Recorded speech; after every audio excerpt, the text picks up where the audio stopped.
भगवान के नाम और गुण लीला का वर्णन करते हैं। ऑल्दो उनमें कोई त्रुटियां हो, लेकिन वो साधुओं महापुरुषों द्वारा श्रीमंती गायंती ग्रंथि साधवा गाया जाता है, सुना जाता है और चर्चा किया जाता है।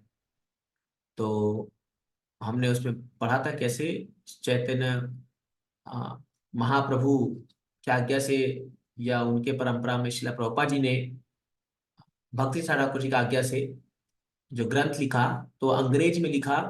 तो कई बड़े बड़े स्कॉलर ने उनमें दोष निकाला कि इसमें तो व्याकरण का दोष है, ये है, लेकिन फिर भी फल न परिचयाते उसको पढ़ करके लाखों लोग भक्त बन गए। और यही प्रभुपाद जी की एक बहुत बड़ी विशेषता है, और इसीलिए ये भागवतम बहुत ही अद्भुत ग्रंथ है। तो आज हम टेक्स्ट नंबर 12 पढ़ेंगे, है ना। तो हम स्टार्ट करते हैं। नारद मुनि का शिक्षा है। नैष्कर्म्यमप्युच्यत भाववर्जितं न शोभते ज्ञानमलं निरञ्जनं कुतः पुनः शश्वत् अभद्रमिमीश्वरे न चार्पितं कर्म यद्यप्याकर्णम्। यस, पढ़िए अनुवाद तात्पर्य। हरे कृष्ण प्रभु जी। आप पढ़िए माता जी। आत्म साक्षात्कार का ज्ञान समस्त भौतिक आसक्ति से रहित होने पर भी शोभा नहीं देता। यदि वह अच्युत ईश्वर के भाव से शून्य हो तो फिर उन सकाम कर्मों से क्या लाभ है, यदि वे श्री भगवान की भक्ति के लिए काम न आ सके और जो स्वभावतः प्रारंभ में से ही दुखप्रद तथा क्षणिक होते हैं।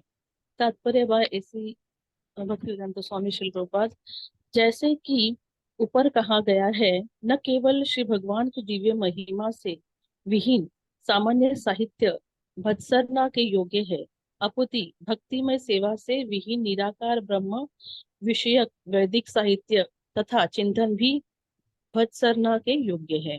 यदि उपयुक्त आधार पर निराकार ब्रह्म के चिंतन की भर्त्सना की जा सकती है, तो उस सामान्य सकाम कर्म के विषय में क्या कहा जाए, जो भक्ति के उद्देश्य की पूर्ति करने वाला है ही नहीं।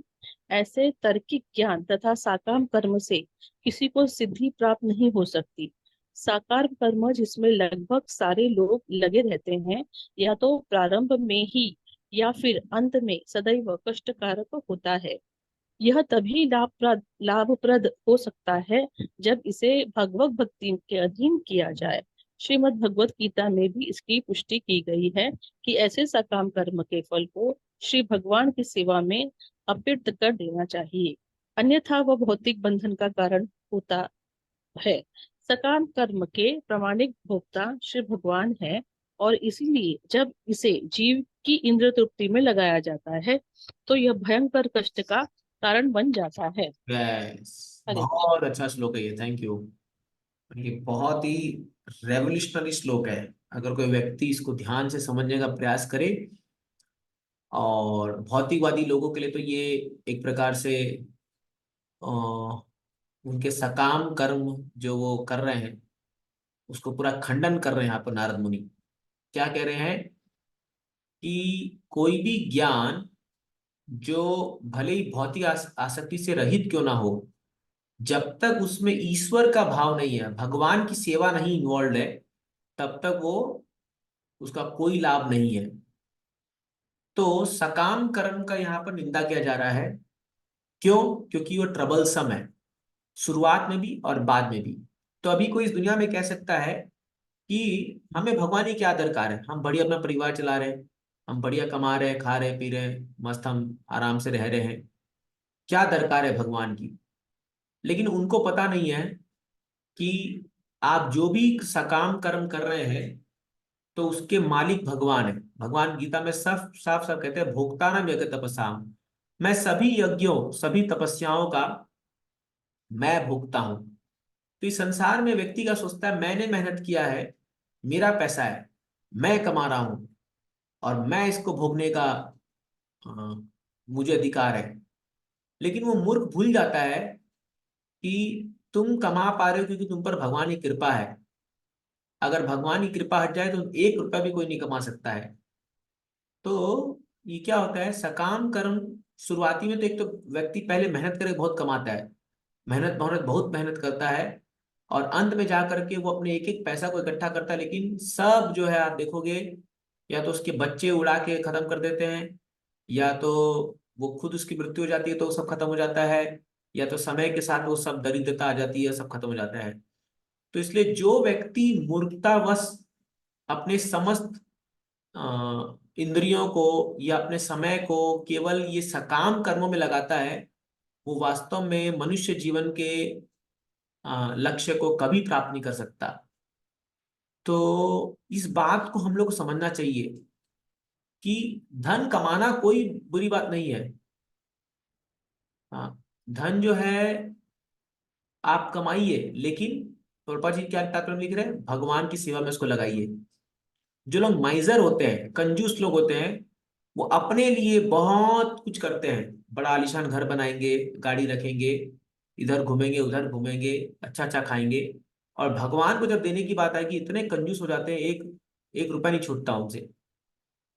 तो ऐसे कंजूस माइजर लोगों को, कृपण लोगों को भगवान, और भगवान के दरकार में प्रकृति जो है बहुत बढ़िया सबक सिखाती है उनको। और ये लोग जो है एक रुपया पे ले जा नहीं सकते, लेकिन आप देखिए कई कैसे कंजूस लोग होते हैं जो मतलब अ, वो भगवान के नाम पे वो लोग कुछ करना नहीं चाहते। चलिए हम ये नहीं बोलते आप मंदिर को मत दीजिए, बट खुद तो कुछ कीजिए, अपने धर्म का प्रचार कीजिए, या आप खुद मंदिर बनवा दीजिए, या खुद कुछ नहीं करेंगे। वो इतने लोभी होते हैं और इतने इंद्र तृप्ति उनका एकमात्र वो है, और वो सोचते हैं कि इस पैसा पर मेरा अधिकार है। बट ये बहुत बड़ा मूर्खता है, क्योंकि वो भगवान के हाथ को नहीं देख पा रहे हैं। तो भगवत में भगवान बताते हैं कोई भी कार्य के पीछे पांच मुख्य कारण होते हैं, उनमें से सबसे प्रमुख कारण है ईश्वर। अगर भगवान परमात्मा की इच्छा नहीं होगी, कोई व्यक्ति संसार में एक भी धन कमा नहीं सकता, कुछ भी कमा नहीं सकता। तो इसीलिए फ्रूटीवादी से बचना चाहिए।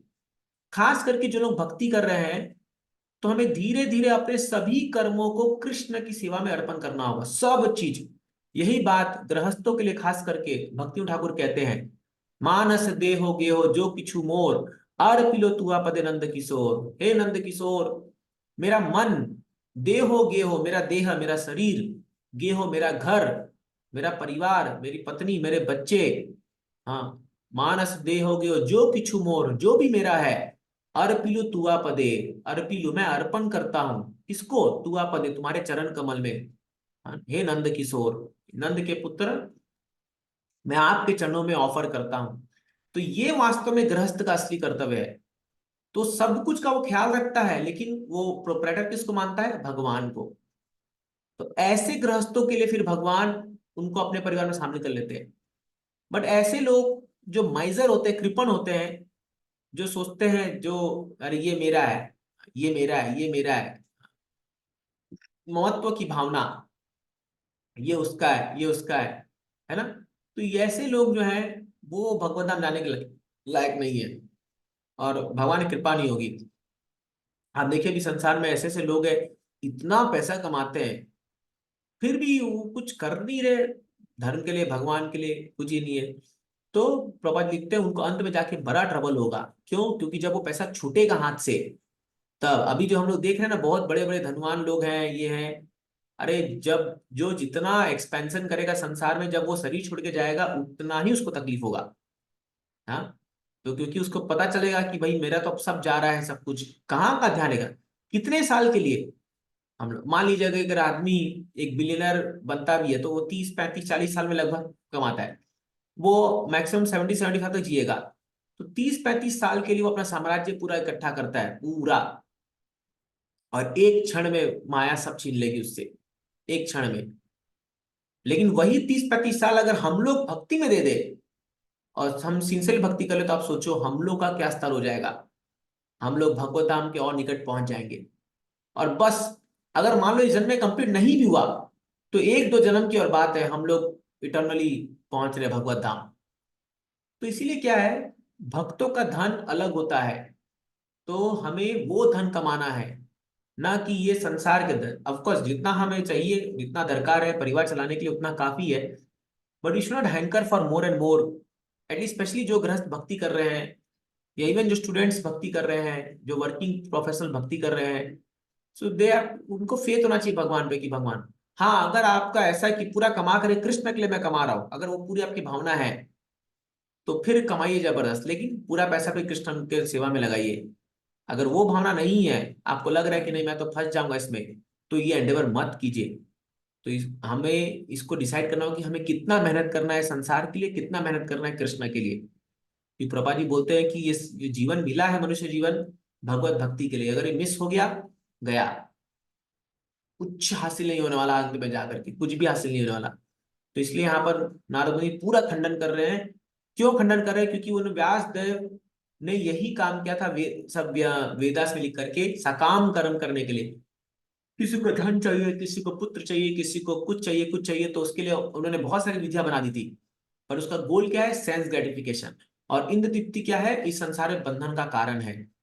इस संसार में हमारे बंधन का कारण इंद्र तृप्ति है, संसार से हमारे मोक्ष का कारण इंद्र का निग्रह है। जितना इंद्रियों को भोग वृत्ति में लगाएंगे उतना बंधते जाएंगे, जितना इंद्रियों को भोग वृत्ति से दूर भगाएंगे उतना हम लोग संसार से मुक्त होते जाएंगे। यही इसका नियम है। ठीक है, आगे बढ़ते हैं। अतो महाभाग भवान मोघदृक् शुचिश्रवा सत्यरतो धृतव्रत उरुक्रमस्याखिल बंध मुक्तये समाधिनासु नानुस्मर तद्विचेष्टितम्। हरे हरे कृष्ण कृष्ण। प्रभु जी। हाँ, पढ़िए दंडवत माता प्रणाम। जी। हे पढ़िए माता व्यासदेव। जी। या कविता हे माता जी आप व्यास पढ़िए। हाँ।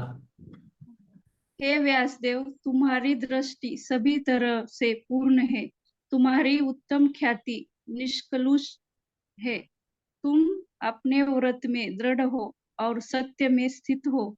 अतएव तुम समस्त लोगों को भौतिक बंधन से मुक्ति दिलाने के लिए भगवान की लीलाओं के विषय में समाधि के द्वारा चिंतन कर सकते हो। ऊपर करो। ऊपर हाँ। तात्पर्य, जन सामान्य को स्वभाव से ही साहित्य के प्रति रुचि होती है। वे अज्ञान के विषय के बारे में किसी अधिकारी से सुनना तथा पढ़ना चाहते हैं, लेकिन उनकी रुचि ऐसे दुर्भाग्यपूर्ण साहित्य से बिगड़ जाती है जो इंद्रियों की तृप्ति कराने वाले विषयों से भरा होता है। ऐसे साहित्य में अनेक प्रकार की लौकिक कविताएं तथा दार्शनिक कल्पनाएं दी रहती है, जो न्यूनाधिक रूप से माया से प्रभावित रहती है और जिनका समापन इंद्रिय तृप्ति में होता है। ऐसा साहित्य यद्यपि सही अर्थ में व्यर्थ होता है, लेकिन अल्पज्ञ लोगों के ध्यान को आकृष्ट करने के लिए खूब सजाया हुआ रहता है। इस प्रकार आसक्त जीव भवबंधन में अधिक अधिक फंसते जाते हैं और हजारों पीढ़ियों तक उनके मोक्ष की कोई आशा नहीं रहती। वैष्णव में श्रेष्ठतम श्री नारद ऋषि ऐसे व्यर्थ साहित्य के अभागे शिकारों के प्रति करुणा से अभिभूत होकर श्री व्यासदेव को ऐसा दिव्य साहित्य रचने के लिए उपदेश देते हैं, जो न केवल आकर्षक हो अपितु सभी प्रकार के बंधनों से मोक्ष प्रदान कराने वाला भी हो। श्री व्यासदेव यह उनके प्रतिनिधि सुपात्र है, क्योंकि वे की सही परिप्रेक्ष्य में देखने में भली भांति प्रशिक्षित है। श्री व्यासदेव तथा उनके प्रतिनिधि अपने आध्यात्मिक प्रकाश के कारण शुद्ध विचार वाले हैं, अपनी भक्ति के कारण और दृढ़ दृढ़ व्रति है और भौतिक कार्यकलापों में सड़ रही आत्माओं का उद्धार करने के लिए कटिबद्ध है। पतित आत्माएं नित्य प्रति नूतन समाचार प्राप्त करने के इच्छुक रहती है और व्यासदेव या नारद जैसे आध्यात्मवादी ही उन्हें आध्यात्मिक जगत के असीमित समाचार प्रदान कर सकते हैं। भगवत गीता में कहा गया है कि वह भौतिक जगत अखिल सृष्टि का एकमात्र खंड है और यह पृथ्वी संपूर्ण भौतिक जगत का एकमात्र अंश है। हाँ रुकिए सारे माता, रुकिए रुकिए रुकिए रुकिए, हरे कृष्ण। लंबा परपोट है, चर्चा करते हैं इसके विषय में। तो नारद मुनि यहाँ पर क्या है, हे व्यासदेव तुम्हारी दृष्टि सभी तरह से पूर्ण है और तुम्हारी उत्तम ख्याति निष्कलुष है, मतलब उसमें कोई स्पॉट नहीं है, और तुम अपने व्रत में दृढ़ हो, सत्य में स्थित हो, अतः तुम भौतिक बंधन से मुक्ति दिलाने के लिए भगवान लीलाओं के विषय में समाधि के द्वारा चिंतन कर सकते हो। देखिए, आध्यात्मिक ज्ञान वही व्यक्ति दे सकता है जिसने उसका साक्षात्कार किया है। तो व्यासदेव जो है, अभी आगे एक श्लोक आएगा जिसमें नारद व्यासदेव चिंतन में बैठते हैं और वो भगवान की लीलाओं को साक्षात दर्शन करते हैं, और फिर जो है वो भगवान के पीछे माया को देखते हैं। तो माया देवी भगवान के पीछे खड़ी है और वो ये भी देखते हैं कि माया किस तरह जीवात्मा को सता रही है। तब उनको दया आती है और उस दया के फलस्वरूप श्रीमद् भागवत की रचना करते हैं। क्यों? क्योंकि जन्म कर्म च मे दिव्यम एवं यो वेत्ति तत्वतः। हम बता रहे थे कि कैसे भगवान के जन्म और कर्म को जो जानता है, दिव्य जन्म कर्म को, वो इस भव बंधन से मुक्ति प्राप्त करने का पात्र बन जाता है। तो इसीलिए ऐसे लोग जो भगवान के जन्म और कर्म की चर्चा करते हैं, जो कथा करते हैं, वो लोग बड़े महान होते हैं। जैसे गोपियां, मैं बार बार बात कहता हूं, जब गोपियां कृष्ण को संबोधित कर रहे थे रासलीला के टाइम में, तब वो गाते हैं तव अमृतम तप्त जीवनम, श्रवण मंगलम श्रीमदादताम, तव कथाम तप्त जीवनम भुवि गृह्णन्ति ये भूरिता जना। ऐसा श्लोक में गाते हैं, वो बताते हैं तव कथामृतम, हे भगवान आपकी कथा जो अमृत के समान है, तप्त जीवनम, तपते हुए लोगों का जीवन है वो। तव कथा तप्त जीवनम, फिर बोलते हैं हाँ श्रीमदात्ता।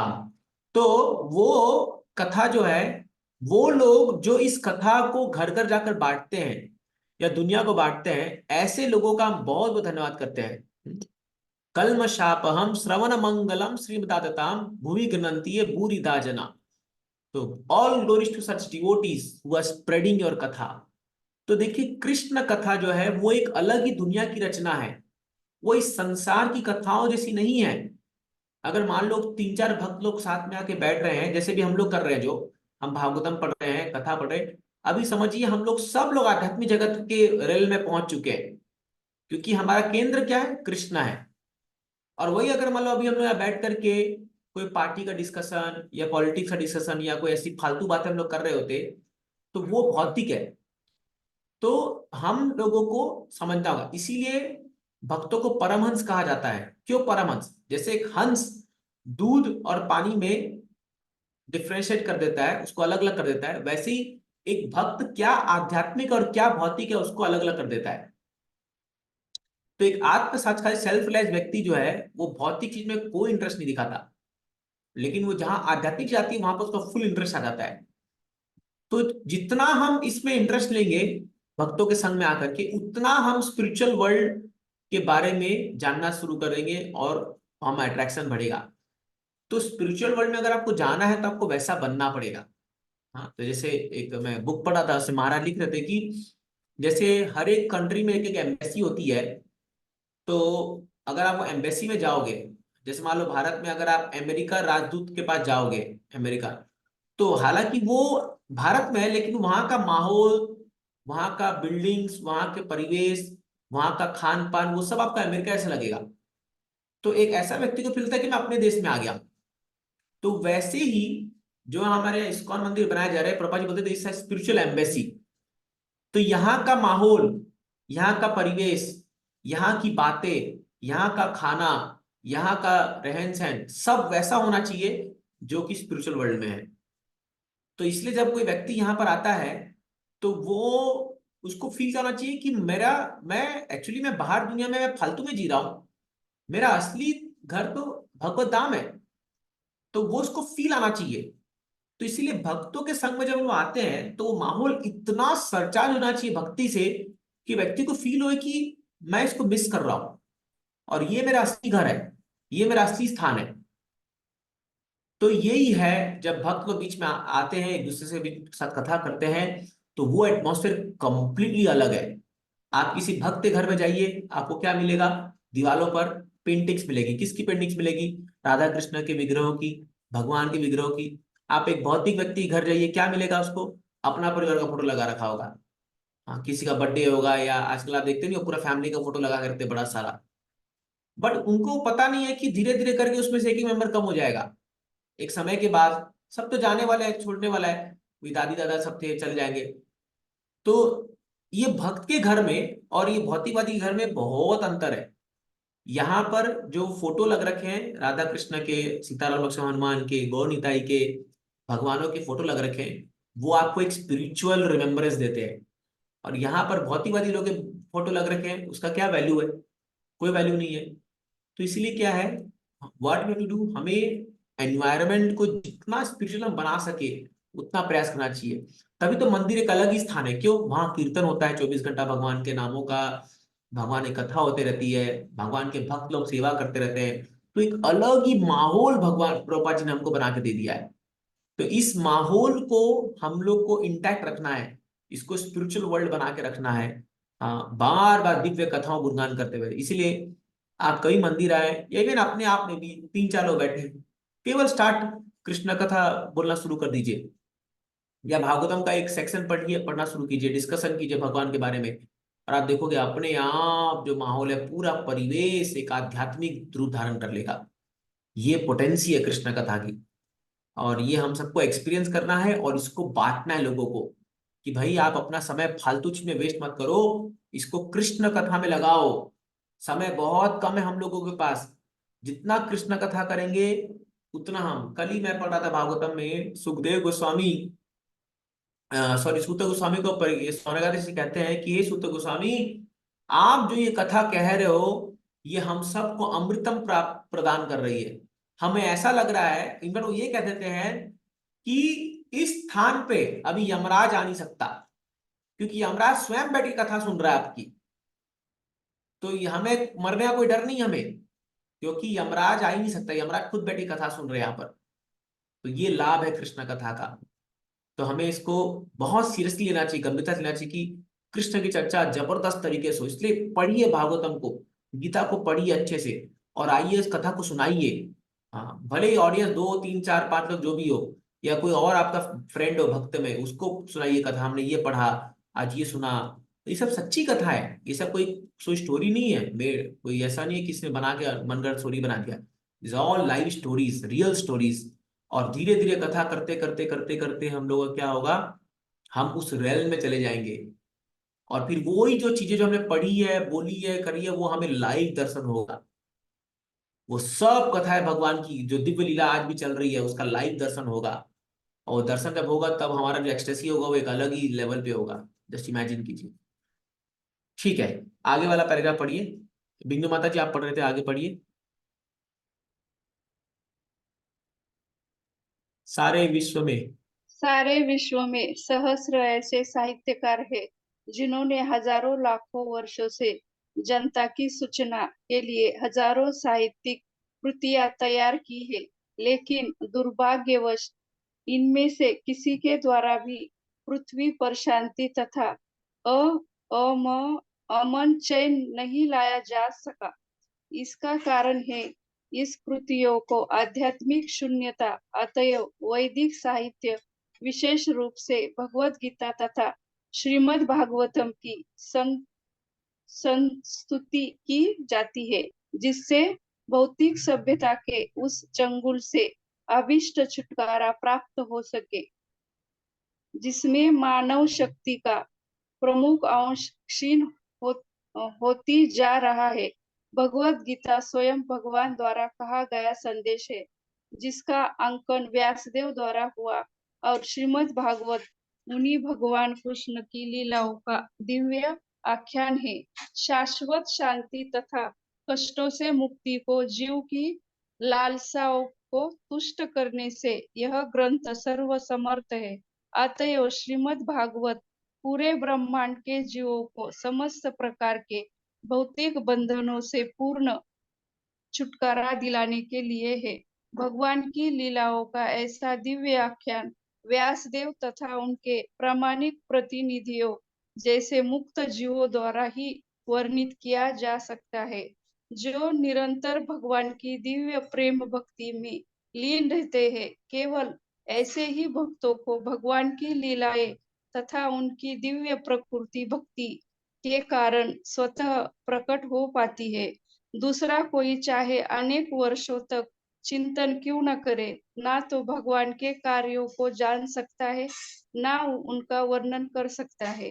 भग, भगवत के भाग भगवत के। के भागवत के वर्णन इतने सूक्ष्म तथा सही होते हैं कि इस महान साहित्य में 5,000 वर्ष पूर्व जो भी भविष्यवाणी की गई थी वह सब यही उत्तर रही है।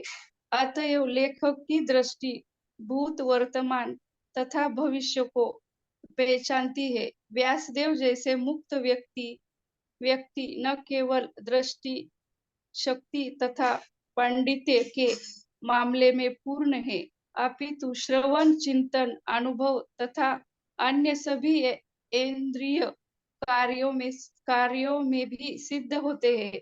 मुक्त जीव की इंद्रियां पूर्ण होती है और ऐसे पूर्ण इंद्रियों से ही इंद्रियों के स्वामी ऋषिकेश या भगवान श्री कृष्ण की सेवा की जा सकती है। अंत श्रीमद् भागवतम वेदों के संकलन करता परम सिद्ध व्यक्ति श्रील व्यास द्वारा किया गया पूर्ण पुरुषोत्तम भगवान का परिपूर्ण वर्णन है। हरे कृष्ण। हाँ, थैंक यू माता जी। तो देखिए, इसमें बताया जा रहा है कि किस प्रकार ये जो दिव्य साहित्य है, ये वही लोग बता सकते हैं जो भगवान की प्रेमा भक्ति में लीन है।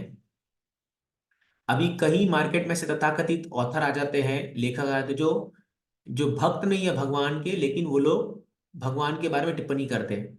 जैसे कुछ मूर्ख लोग आए हैं जो लोग लिखते हैं, रावण के बारे में किताब लिख रहे हैं, कर्ण के बारे में किताब लिख रहे हैं, अननेसेसरी आर्गुमेंट कर रहे हैं।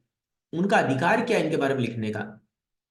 तो ना तो वो भक्त है, ना उनको ज्ञान है प्रॉपर, और वो सब लोग लिखते हैं। ऐसे लोग से बचना चाहिए। कोई भी व्यक्ति जो भगवान की प्रॉपर भक्ति नहीं कर रहा है, क्योंकि भगवान खुद गीता में कहे भक्तिया माम अभिजानाति। तो अगर वो भगवान की प्रॉपर शुद्ध भक्ति नहीं कर रहा, तो उसे कोई अधिकार नहीं है भगवान के बारे में कुछ बोलने का, है ना? तो क्या वो जानता है भगवान के बारे में? इसीलिए हमें केवल शुद्ध भक्तों के द्वारा ही सुना गया वह चीजों को ही हमें स्वीकार करना चाहिए। इसलिए हम बार बार स्ट्रेस करते हैं प्रभुपाद बुक्स। प्रभुपाद बुक्स हम सबके लिए स्टैंडर्ड है।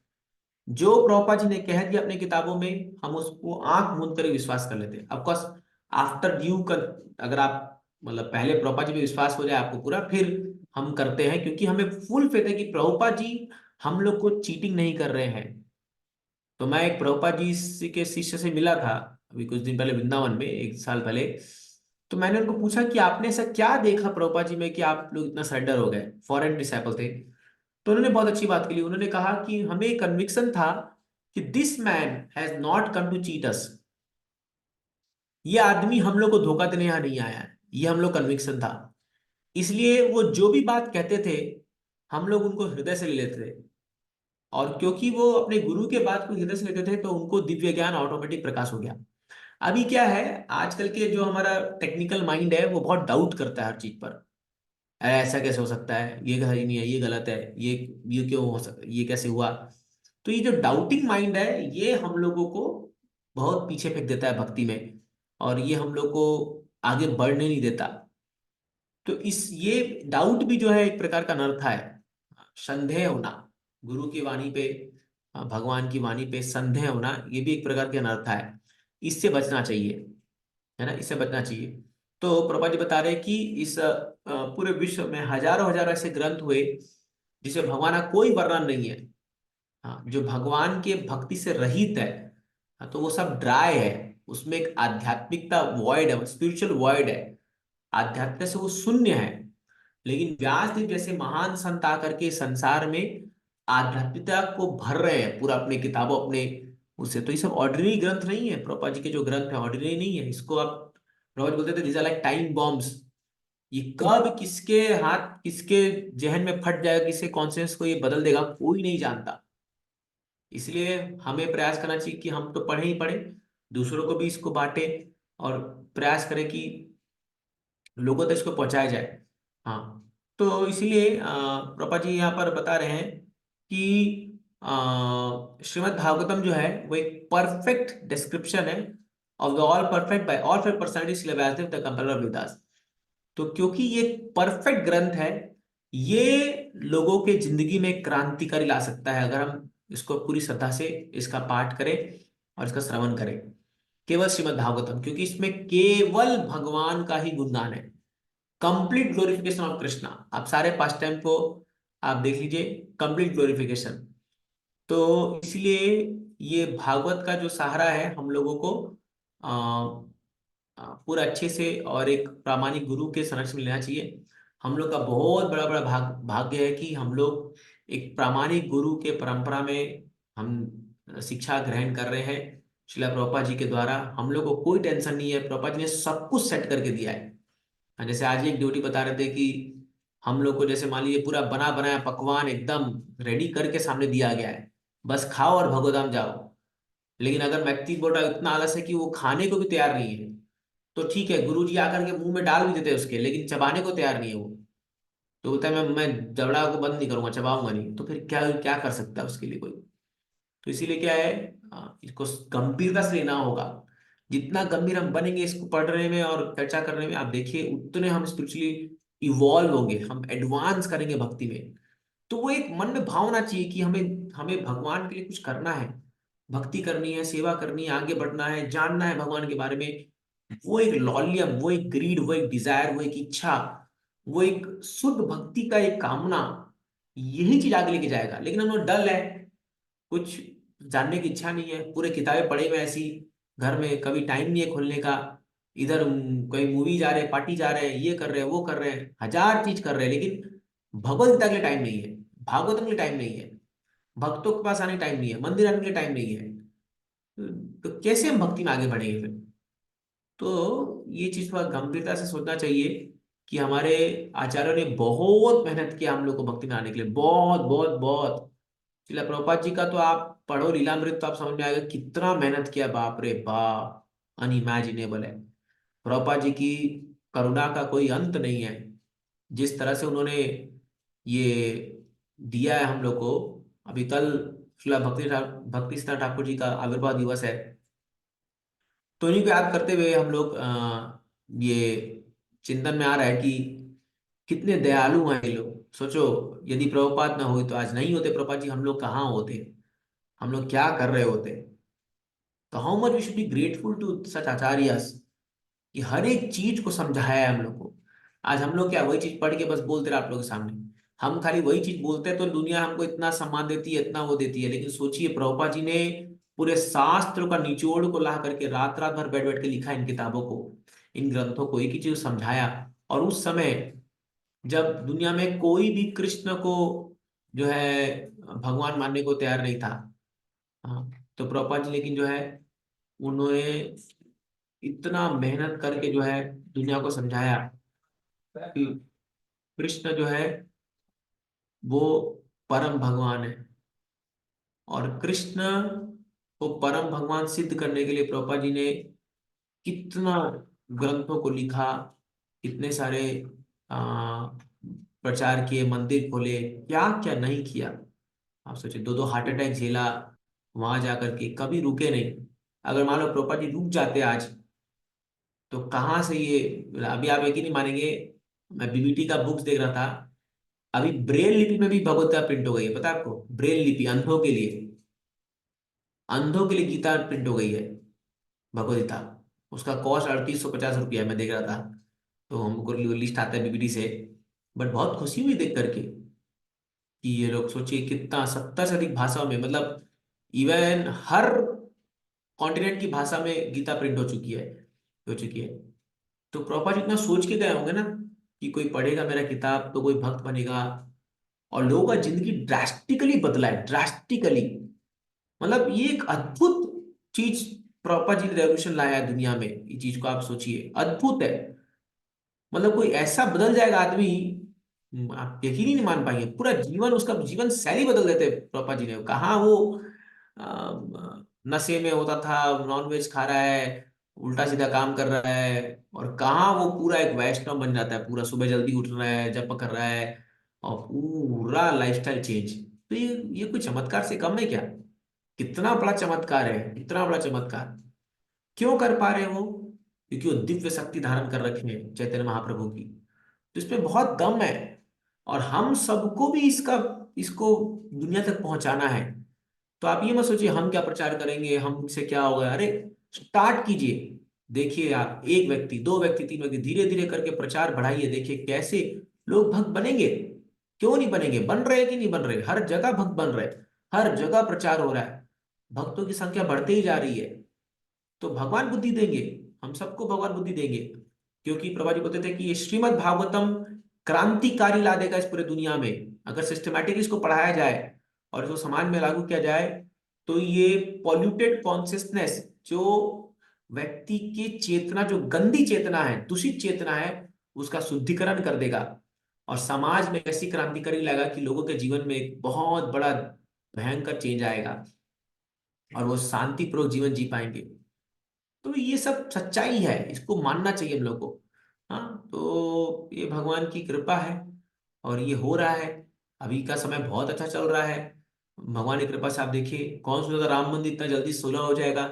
हाँ, मंदिरों का निर्माण हो रहा है, सब टेकर हो रहा है, ऐसी सरकारें आ रही हैं जो सब चीजें इनलाइन फॉल कर रही है भगवान की कृपा से। सनातन धर्म का ऐसा जबरदस्त प्रचार हो रहा है, और एक पूरा राइज हो रहा है धीरे धीरे करके। तो ये बहुत अच्छा वेव आ गया है, मूवमेंट आ गया है।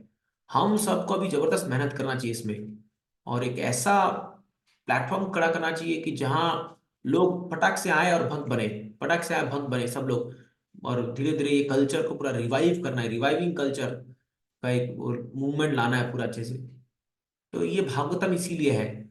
तो केवल भागवतम पढ़िए, लोगों को बताइए, पढ़िए बताइए, जो पढ़ा वही बताइए। एक बार प्रभुपाद जी साहब ने पूछा, Prabhupada how can you preach? तो प्रभुपाद जी बोलते हैं, you come and hear my lecture, hear one line, go and speak one line, then come hear one line, then go and speak one line, just speak what I am telling. तो सुनिए प्रभुपाद जी lecture को, और वही as it is बोलिए। हाँ, दुनिया को अपने आप भक्त बनेंगे वो, क्योंकि वो आपकी वाणी नहीं है, वो आपने बोरो किया प्रभुपाद जी से, वो प्रभुपाद जी की वाणी है। तो ये विश्वास के साथ हम बढ़ेंगे आगे, तो आप देखिए बहुत अच्छा प्रचार होगा। ठीक है, यहाँ पर कोई प्रश्न है किसका, या कुछ कमेंट आप बोला तो बोलिए, नहीं तो हम आगे एक दो श्लोक और पढ़ेंगे फिर। Anybody has to add anything? किसी को कुछ इसमें ऐड करना है, या कुछ कमेंट देना है, या कोई प्रश्न पूछना है? नहीं तो फिर हम आगे बढ़ रहे हैं। एक्चुअली प्रो जी, मेरा एक क्वेश्चन था कि प्रोपाल जी ने वैसा सेम एग्जैक्ट स्टेटमेंट जो बोला था वैसे ही हमें बोलना है, जैसे प्रो जी ने उसी चीज को हमें कॉपी करना है बस। तो यहाँ मुकेश पर प्रश्न पूछ रहे हैं कि क्या प्रभुपाद जी ने जो बोला कि एग्जैक्ट हमें बोलना है? तो अगर आप एग्जैक्ट बोलोगे तो प्रभुपाद जी कई बार रास्कल और फूल से सब बोलते हैं, अगर आप एग्जैक्ट बोल दोगे तो आप प्रॉब्लम में आ जाओगे।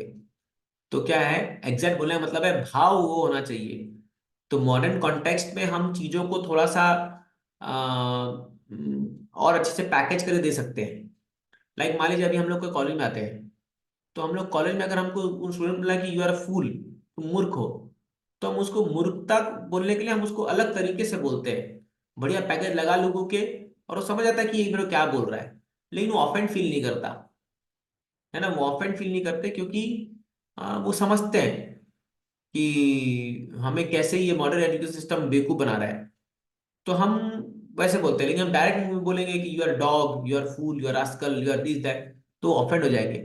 तो प्रभुपाद जी का एक समय था, वो अलग था। तो प्रभुपाद जी ने खुद कहा है कि with time place circumstances we have to accept the changes, है ना। तो आप देखिए प्रभुपाद जी ने भी अपनी नीतियों को बनाया ऐसा, जब वो अमेरिका गए तो प्रभुपाद जी ने उनके लैंग्वेज में सिखाया उनको। हाँ, जैसे प्रभुपाद जी ने वहां पर कहा, किसने पूछा कि व्हाट इज स्पिरिचुअल वर्ल्ड, तो प्रभुपाद जी ने कहा spiritual world is full of LSDs. मतलब एलएसडी वहां पर एक ड्रग चलता था जिसको लेने से बहुत हैप्पीनेस मिलता है। तो प्रभुपाद जी बोलते थे वो ऐसा दुनिया है जहां पर एलएसडी का पूरा समुद्र है, और आप ओशन ऑफ हैप्पीनेस है। तब उस व्यक्ति को लगा रहे मुझे जाना चाहिए यहाँ पर, ऐसा। तो प्रभुपाद जी ने अलग अलग कॉन्टेक्स्ट में अलग अलग चीज उनको सिखाया, समझाया। But the goal is to please Krishna, to preach about Krishna. Krishna katha is the goal. तो हम ये चीज हम कर सकते हैं, बट वो रेफरेंस हमको प्रभुपाद जी का होना चाहिए। हमें फिलोसॉफी प्रभुपाद जी से सीखनी चाहिए, क्या चीज को काटना है, क्या चीज को बोलना है, ये सब उनसे हम सीखेंगे अगर उनके लेक्चर सुनेंगे। इसलिए I really recommend those who want to become preacher, they should hear Prabhupada lecture sufficiently, read Prabhupada lecture sufficiently, hear सुनिए प्रभुपाद जी के लेक्चर को। बहुत स्ट्रेंथ मिलता है, बहुत कन्विक्शन मिलता है प्रभुपाद जी के लेक्चर सुनने से, बहुत कन्विक्शन मिलेगा। Yes, anybody else?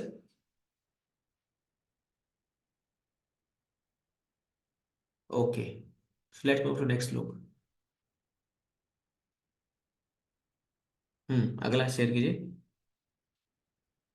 हाँ, ततो अन्यथा किंचन यद विवक्षत पृथक त्रिशस्तत्कृत रूप नाम भी न करहि चित्वापि च दुःस्थिता मतिर् लभेत वाताहत नौरिवास्पदम्।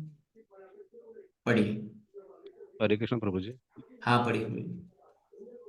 अ, तुम भगवान के अतिरिक्त विभिन्न रूपों, नामों तथा परिणामों के रूप में जो कुछ भी वर्णन करना चाहते हो, वह प्रतिक्रिया द्वारा मन को उसी प्रकार आंदोलित करने वाला है, जिस प्रकार आश्रय विहीन नाव को चक्रवात आंदोलित करता है।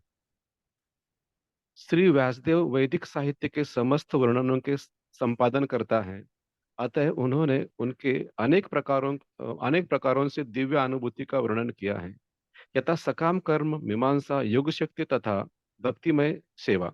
इनके अतिरिक्त उन्होंने विविध पुराणों में अनेक देवताओं की विभिन्न रूपों तथा नामों से पूजा किए जाने की संतुष्टि भी की है।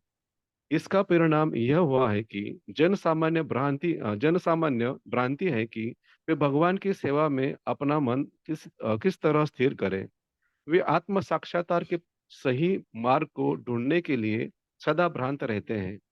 श्री नारद देव व्यासदेव द्वारा संकलित किए गए वैदिक साहित्य की इसी त्रुटि विशेष पर बल दे रहे हैं कि इस तरह वे प्रत्येक वस्तु को केवल परमेश्वर से संबंधित करते हुए वर्णन करने के लिए कर रहे हैं। वस्तुतः भगवान के अतिरिक्त किसी भी वस्तु का अस्तित्व नहीं है। भगवान विभिन्न विस्तारों, अंशों के रूप के प्रकट होते हैं। वे पूर्ण वृक्ष में मूल है। वे संपूर्ण शरीर के मानव उदर है। मूल में जल डालना ही वृक्ष की सींचने की ये सही विधि है। ठीक इसी तरह पूरे शरीर को शक्ति प्रदान करने के लिए उदर को भोजन प्रदान करना है। इसलिए श्री व्यासदेव को चाहिए था कि भागवत पुराण के अतिरिक्त अन्य किसी पुराण का संकलन न करते, क्योंकि उसमें रंचमात्र विचलन से आत्म साक्षात्कार में बड़ा उपद्रव हो सकता है। यदि रंचमात्र विचलन से ऐसा उपद्रव हो सकता है, तो परम सत्य भगवान के पृथक विचारों को जानबूझकर किए गए विस्तार के विषय में क्या कहा जाए।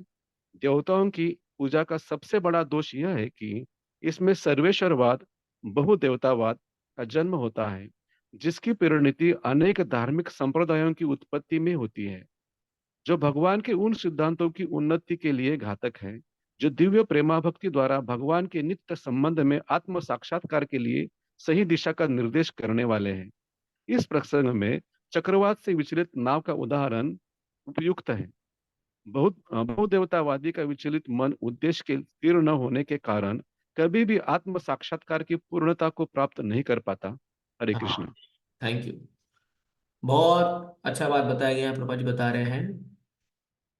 तो ये गीता का एक श्लोक से हम और इसको कनेक्ट कर सकते हैं। वैसात्मिका बुद्धि एके कुरु नंदन बहु साकाय अनंत सो नंदो बुद्ध अव्यसायिना।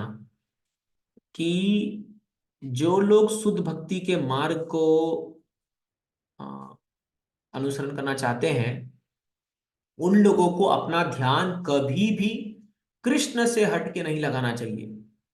अगर आप शुद्ध भक्ति के मार्ग से चाहते हो तो कृष्ण एक शरणम, माम एकम शरणम व्रज, इस पॉइंट आपको आना होगा। देखिए, हम लोग भक्ति में आने से पहले बहुत सारे देवी देवता बाकी सब लोग में हम लोग करते थे, बट अगर मैं इसलिए कंडीशन डाल रहा हूं कि अगर आपके मन में शुद्ध भक्ति की इच्छा है, then we should not deviate from worshipping Krishna singular attention.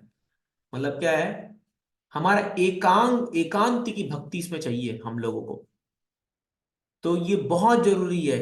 तो इसलिए नारद मुनि व्यास तो क्या कर रहे हैं, तुम कृष्ण के अतिरिक्त और किसी का वर्णन मत करो। इन्होंने वेदास में क्या किया है, आप अगर वेदा से पढ़ोगे तो एक एक देव, जैसे इंद्र का सेक्शन है, ऋग वेदा में एक सेक्शन है, इंद्र का इतना गुणगान किया, इतना गुणगान किया, आपको लगेगा कि भगवान परम भगवान है, इतना भयंकर गुणगान है। बट वो किसके लिए किया गया है? जिसकी काम वास्ता से, जिसको इंद्र को प्रसन्न करना है और कुछ वहां से भोग चाहिए, इसीलिए उन लोग को उनका माइंड सेट करने के लिए ऐसा वहां पर ग्लोरीफाई किया गया है। बट अभी नारद मुनि क्या बोल रहे हैं कि तुमने बहुत बड़ा ब्लंडर कर दिया। इससे क्या हो गया, लोग कंफ्यूज हो गए। वो बोलते इंद्र भगवान है, चंद्र भगवान है, सूर्य भगवान है, शिव भगवान है, गणेश भगवान, सब भगवान है, सबको भगवान कैटेगरी में डाल दिया। बट ये गलत है। तो ये पैंथिज्म जो चीज है, अब इससे व्यक्तियों का मन एक जगह पे स्थित नहीं हो पा रहा। इसलिए आज भी आप देखिए कई लोग हैं जो एक जगह पे अपनी पूर्ण निष्ठा, पूर्ण भक्ति नहीं दे पा रहे। तो सोमवार, मंगलवार, बुधवार, गुरुवार, शुक्रवार, हर दिन कोई ना कोई देवता को पकड़े हुए हैं डर के मारे। अरे अभी इनको नहीं पूजा करें, कहीं बुरा ना मान जाए, कुछ गड़बड़ ना हो जाए घर में, ऐसा। तो ये जो भावना है, ये डेविएशन हो जाता है फिर। तो ये एकांत की भक्ति को जो है ये उपज नहीं होने देता। बट कृष्ण की भक्ति जो है वो एकांत की भक्ति। जो लोग सीरियस डिवोटी हैं, they will never even think of other things. But that doesn't mean we don't respect, we respect, हम आदर करते हैं, बट हार्ट टू हार्ट हम भक्ति केवल कृष्ण की करना चाहते हैं, केवल कृष्ण। जैसे मीराबाई का भी पद है ना, मेरा तो गिरधर गोपाल दूसरों ना कोई, और कोई नहीं है मेरा, केवल गिरधर गोपाल, केवल कृष्णा। ये होता है एकांत की भक्ति, only longing for Krishna. Even यहां तक कि प्रभुपाद ने लिख दिया था एक श्लोक में कि एक शुद्ध भक्त को भगवान के अन्य रूपों में भी ध्यान लगाने की दरकार नहीं है। जैसे राम, नरसिंह, ये हम पूजा करते हैं, नो डाउट हम लोग करते हैं, बट प्रभुपाद बोले कि for us Krishna is the whole and soul, sum and substance. तो प्रभुपाद जी दो उदाहरण देते हैं यहाँ पर। जैसे पेट, अगर आप देखिए शरीर में पेट में खाना डाल देते हो तो शरीर को, सारे और शरीर को ऑटोमेटिक मिल करके हर पूरा शरीर नरिश हो जाता है। हर शरीर को अलग अलग देने की दरकार नहीं है। अगर आप पेड़ के जड़ में पानी डालते हो तो पेड़ के हर एक टहनी में पानी पहुंच जाता है, आपको अलग अलग सीखने की दरकार नहीं है। उसी प्रकार कृष्ण वो पेड़ के जड़ के समान है, वहां पानी डालो, वहां भक्ति करो, सब कुछ वो हो जाएगा। अपने आप संचालित हो जाएंगे, अपने आप नरिश हो जाएंगे सारे चीजें, केवल कृष्ण की भक्ति करने के लिए। इसलिए वी शुड एस्पायर फॉर शुद्ध भक्ति टू कृष्णा। कृष्ण की एकांत की भक्ति ही हमारा गोल है। और यही प्रभुपाद जी का एक बहुत बड़ा कंट्रीब्यूशन है इस दुनिया को, International Society for Krishna Consciousness, not God consciousness. Prabhupada ji ने गॉड कॉन्शियस नहीं रखा नाम, उनको सुझाव दिया था कि प्रभुपाद जी गॉड रखे, बोले गॉड रखने से सब लोग अलग अलग गॉड को मानने लग जाएंगे, but we are very specific, Krishna consciousness. इतने रेवोल्यूशनरी थे प्रभुपाद जी, क्योंकि ईश्वर परम कृष्ण सच्चिदानंद विग्रह। तो परम ईश्वर जो है वो केवल कृष्ण है, कृष्ण के अतिरिक्त और कोई नहीं है। हाँ, एकाले ईश्वर कृष्ण आर सब वृत्तिया, चैतन्य चरितामृत में लिखा गया है, केवल एकमात्र ईश्वर कृष्ण है आर सब वृत्तिया। चैतन्य महाप्रभु का इतना बड़ा योगदान है इस संसार को कि एकदम स्पष्ट बताया उन चैतन्य चरितामृत में कि कौन है परम भगवान, श्री कृष्ण परम भगवान है। हमें कोई इसमें डाउट नहीं है और कोई संशय नहीं रखना हम लोग को मन में। और हमें चाहे जीवन में कोई तकलीफ है, कुछ भी कष्ट है, हम एक ही चीज पे अटके रहेंगे, कृष्ण परम भगवान है। वो हमारे जो है जो एकमात्र आराध्य देव है, और हमें कहीं नहीं जाना। इसको बोलते हैं चैस्टिटी, इसको बोलते हैं लॉयल्टी। ये है, तो इसलिए हम लोगों को, हम सबका सम्मान करेंगे, लेकिन जहां तक हमारे हृदय की बात है, हम अपना हृदय भगवान कृष्ण को ही देंगे। तो ये चीज सीखना होगा। जैसे जो लास्ट श्लोक है, सीधा कहूंगा, आस्तिष्य व पात्रताम विनष्टु माम आदर्श नामर महताम करो तो वा यथा तथा वा विता तुलम बटो मत प्राणनाथस्तु सेवना पर। ओ कृष्णा, चाहे मुझे मार दो, चाहे मुझे गले लगाओ, मुझे जो करो, आप मेरे एकमात्र प्राणनाथ हो। बोलना बड़ा आसान है, लेकिन ये भाव लाना टाइम लगेगा। तो ये, लेकिन ये फेथ हम लोग को लाना होगा अपने मन में। I will not, I can't leave Krishna, what ever में हैपन, जो होना है हो जाए। अब हम उससे डरने वाले नहीं है, but Krishna is my whole and soul, everything for Krishna. फिर देखिए आप कृष्णा क्या करता है आपके लिए। तो इसीलिए क्या है, ये कृष्ण भक्ति जो है ना, ये साधारण व्यक्ति समझने के लिए मुश्किल होता है। लेकिन जब कोई भक्ति के मार्ग में आगे बढ़ता है और ये गीता भागवतम पढ़ पढ़ के वो समझ जाता है कि भाई कृष्ण एक है, तो फिर उसके लिए बड़ा आसान हो जाएगा। तो दिन रात वही है। अब अच्छा, खासकर जो ब्रह्मचारी रहे उनके लिए तो अच्छा है, वो ऐसे माहौल में जी रहे हैं। बट गृहस्थों को ये बात को मन में रखना चाहिए। तो ऐसा नहीं है कि पता चला आप किसी के भक्त, किसी फ्रेंड लोग के सर्कल में गए, वहां पर अगर कोई कृष्ण को भगवान नहीं मान रहा तो आप भी लगे हाँ मुझे भी डाउट हो रहा है, मुझे भी। No, we are convinced Krishna is God, means he is God. किसी भी व्यक्ति को कृष्ण अगर वो तुम स्वीकार कर रहे हो भगवान, तो ठीक है, तो तुम मेरे से दूर हो जाओ। आपको आप परिवार में ऐसा नहीं कर सकते, मतलब दूर हो जाओ इन द सेंस कि I don't want to listen to you. हाँ, अगर आप कृष्ण को स्वीकार नहीं कर रहे हो परम भगवान, तो भाई ठीक है, हम आपसे एक फॉर्मल रिलेशनशिप है मेरा, बट नॉट, हम आपका संग नहीं कर सकते, हम आपको एसोसिएट नहीं कर सकते आपके साथ। तो ये हमारा फर्म कन्विक्शन होना होगा। और ये चेस्टरी लॉयल्टी के साथ जब हम जीते हैं, तो हमें भक्ति में भगवान बहुत अच्छी अनुभूति देंगे। तो और भगवान बहुत पसंद करते, प्रेम करते हैं ऐसे भक्तों से जो एकांत की भक्ति करते हैं। ओनली कृष्णा, माम एकम शरणम प्रजा, यही तो ब्रजवासियों का सबसे बड़ा उनका धन है। कृष्ण के अलावा कुछ सोचते ही नहीं है वो लोग। क्या चेतना है उन लोग की। तो लेट अस एस्पायर कि हम जो है इस, क्योंकि अभी हम भागवतम के अब धीरे धीरे बहुत इंटेंस मूड में घुस रहे हैं, इसलिए मैं आज ये थोड़ा सा आपको थोड़ा इंटेंस ही बता रहा हूँ।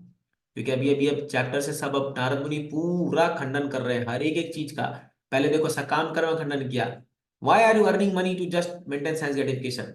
फिर देवताओं के पास था खंडन कर रहे हैं। हाँ, तो क्योंकि नारद मुनि एक एक पूरा सेट कर रहे हैं स्टेज को कि शुद्ध भक्ति कैसे प्रदान करनी है लोगों को। और अभी आएगा आगे चैप्टर्स में शुद्ध भक्ति, क्योंकि फिर एग्जाम्पल्स देंगे। परीक्षित महाराज, कुंती महारानी, भीष्म देव, अब एक एग्जाम्पल्स आएंगे देखना फर्स्ट कैंटो में पूरे। अभी कौन कौन शुद्ध भक्ति कैसे कैसे किया, एक एग्जाम्पल। तो ये परीक्षित महाराज, भीष्म देव, ये सुखदेव गोस्वामी, कुंती महारानी, ये केवल पढ़ने और लिए हमको ऐसा जीवन में उतारना है इनकी भावनाओं को अपने अपने स्तर पर, तब जाकर के हम शुद्ध भक्ति के एसेंस को समझ पाएंगे। ठीक है, तो मैं यहीं पर विराम दूंगा अपनी वाणी को। बाकी अगले श्लोक से पढ़ेंगे। कोई प्रश्न है, कुछ कमेंट है, आप लोग ऐड कर सकते हैं। हरे कृष्ण प्रभु जी, दंडवत प्रणाम। हाँ, प्रभु जी, जैसे प्रभुपाद जी बोलते हैं हमें मतलब हमेशा भक्ति में ही रहना चाहिए, भक्तों के साथ रहना चाहिए। हम्म, लेकिन जैसे हम भौतिक वर्ल्ड से हम मटेरियल वर्ल्ड में आते हैं, जैसे हम किसी ऑफिस में अगर काम करते हैं, वहां पे हमारा कोई सीनियर है, उसने हमें कोई काम दे दिया, तो हमारा पूरा माइंड उसमें चला जाता है कृष्णा को छोड़ के। तो उसमें कैसे फोकस करें कृष्णा? हाँ, तो वही है, वो काम को हमें समझना चाहिए कि ये भी हम कृष्णा के लिए कर रहे हैं। तो जो ड्यूटी हमें भगवान ने दी है, तो कृष्णा कॉन्शियसनेस है, चेतना है। अब भगवान ने तो अर्जुन को काम दिया था कि आपको युद्ध करना है। अब आप सोचिए, अर्जुन को किसी का सिर काटना है, किसी को मारना है, और उसमें कृष्ण को याद करना है। माँ मनुष्य युद्ध च। अगर भगवान चाहते तो गीता भगवान किसी सन्यासी को दे सकते थे ना, जो दिन 24 घंटा बैठ के जप करता था, उसके लिए आसान था। बट भगवान ने क्यों जानबूझ के अर्जुन को सिखाया? क्योंकि अर्जुन एक गृहस्थ था और अर्जुन कर्म क्षेत्र में खड़ा था, उसको युद्ध करना है। लेकिन भगवान क्या बोल रहे हैं? मां मनुष्य, क्योंकि भगवान को पता है कि इस दुनिया में मैक्सिमम लोग सन्यासी नहीं रहेंगे, वो गृहस्थ रहेंगे। तो उनके लिए स्पेसिफिक गीता बनाई गई है। ऑफकोर्स सबके लिए बनाई गई है, बट उनके स्पेसिफिक उनको सीखना है अर्जुन से। मां मनुस्मर युद्ध च, मेरा स्मरण करे, युद्ध करो।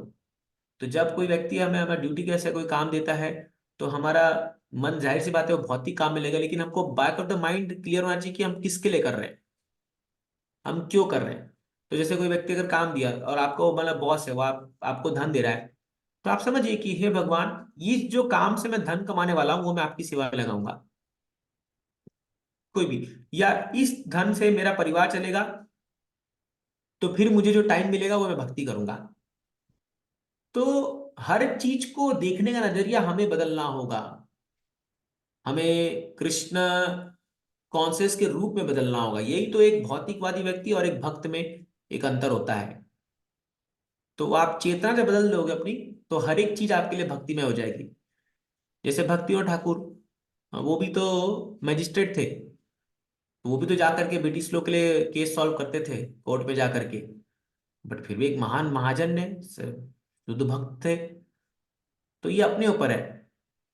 और फिर एक समय आएगा जब आप उस उम्र को जाओगे 55-60 के, जब जब आपको से रिटायर हो जाए, तब दिल खोल के भक्ति कीजिएगा। अभी ठीक से प्रैक्टिस करोगे तो आगे जाकर के आपको वानप्रस्थ संन्यास लेने में बड़ी आसानी होगी। और अगर अभी ढीले डाले रहेंगे हम लोग तो आगे जाकर के इतनी आसक्ति बढ़ जाएगी कि छोड़ना मुश्किल हो जाएगा। तो जो गृहस्थ लोग अपने गृहस्थ जीवन को अच्छे से नहीं पालन करते हैं, वो ये एक्चुअली सब कनेक्टेड है। जो ब्रह्मचारी ठीक से नहीं बन सकता वो गृहस्थ नहीं बन सकता ठीक से। जो ठीक से गृहस्थ नहीं बनेगा वो वानप्रस्थ ठीक से नहीं बन सकता, और जो वानप्रस्थ ठीक से नहीं बनेगा वो सन्यास नहीं बन सकता। सब कनेक्टेड है, इसलिए तो सब ग्रेजुअल है।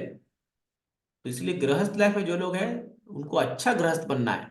वैष्णव की सेवा करो, हाँ, मंदिर में सेवा करो आकर के, मंदिर में दान दो, अपने कर्म फल को भगवान की सेवा के लिए लगाओ।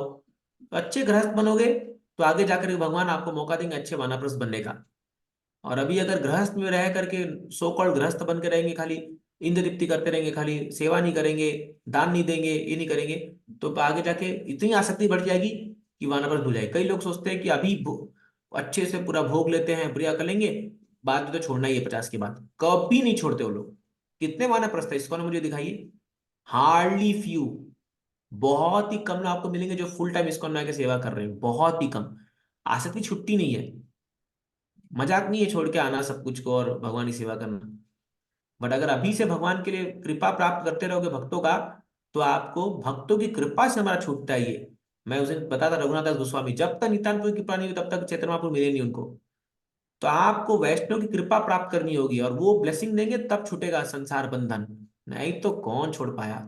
इतने बुढ़े बुढ़े लोग हो गए तभी भी काम कर रहे, कमाए जा रहे, कमाए जा रहे, मरने का उम्र आ गया फिर भी कमाना नहीं छूट रहा उन लगा। यही है, क्या जी कर। प्रभु जी, मुझे इसमें एक और चीज था ऐड करना था।